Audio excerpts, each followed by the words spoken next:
नमस्कार दोस्तों। आज हम आपको श्री रामचरितमानस की वह चौपाइयाँ सुनाएंगे जिसमें भगवान प्रभु राम अहिल्या माता का उद्धार करते हैं। जब रघुकुल के स्वामी श्री रामचंद्र जी धनुष यज्ञ सुन कर के मुनिश्रेष्ठ विश्वामित्र जी के साथ प्रसन्न होकर चलते हैं तो मार्ग में एक आश्रम दिखाई पड़ता है। वहाँ पशु पक्षी कोई भी जीव जंतु नहीं था। पत्थर की एक शिला को देखकर प्रभु ने पूछा। तब मुनि ने विस्तार पूर्वक सब कथा कही। गौतम मुनि की स्त्री अहिल्या शापवश पत्थर की देह धारण किए बड़े धीरज से आपके चरण कमलों की धूल चाहती है। हे रघुवीर, इस पर कृपा कीजिए। श्री राम जी ने पवित्र और शोक को नाश करने वाले चरणों का स्पर्श पाते ही सचमुच वह तपोमूर्ति अहिल्या प्रकट हो गई। भक्तों को सुख देने वाले श्री रघुनाथ जी को देखकर वह हाथ जोड़कर सामने खड़ी रह गई। अत्यंत प्रेम के कारण वह अधीर हो गई। उसका शरीर पुलकित हो उठा। मुख से वचन कहने में नहीं आते थे। वह अत्यंत बड़भागिनी अहिल्या प्रभु के चरणों से लिपट गई और उसके दोनों नेत्रों से जल, प्रेम और आनंद के आंसुओं की धारा बहने लगी। फिर उसने मन में धीरज धरकर प्रभु को पहचाना और श्री रघुनाथ जी की कृपा से भक्ति प्राप्त की। तब अत्यंत निर्मल वाणी से उसने स्तुति आरंभ की। हे ज्ञान से जानने योग्य श्री रघुनाथ जी, आपकी जय हो। मैं सहेज ही अपवित्र स्त्री हूँ और हे प्रभु, आप जगत को पवित्र करने वाले, भक्तों को सुख देने वाले और रावण के शत्रु हैं। हे कमल नयन, हे संसार जन्म मृत्यु के भय से छुड़ाने वाले, मैं आपकी शरण में आई हूँ। मेरी रक्षा कीजिए, मेरी रक्षा कीजिए। मुनि ने मुझे श्राप दिया सो बहुत ही अच्छा किया।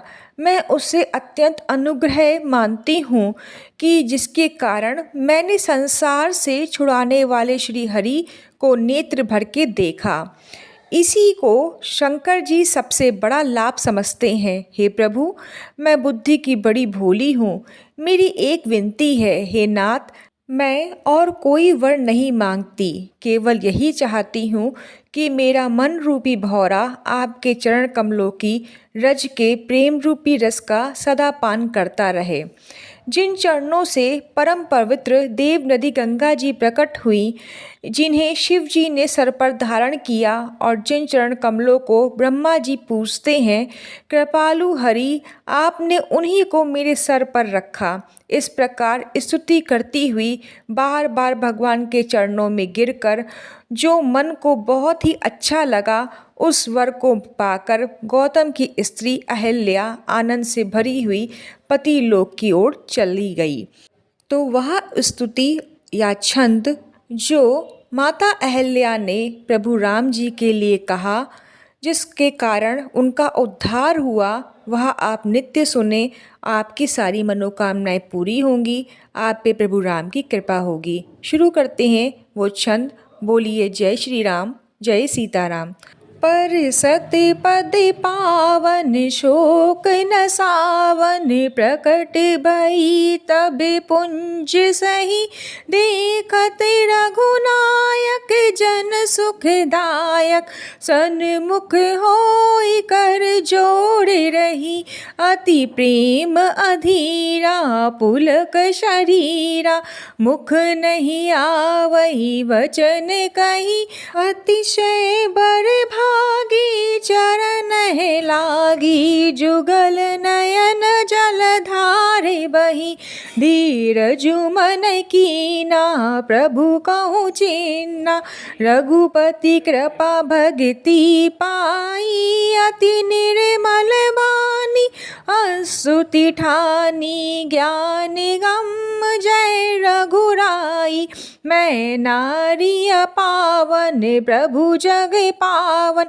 रावण रिपुजन सुखदाई, राजीव विलोचन भव भय मोचन, पाहि पाहि शरण ही आई, मुनि श्राप जो दीना अति भल कीना, परम अनुग्रह मैं माना, देखो भल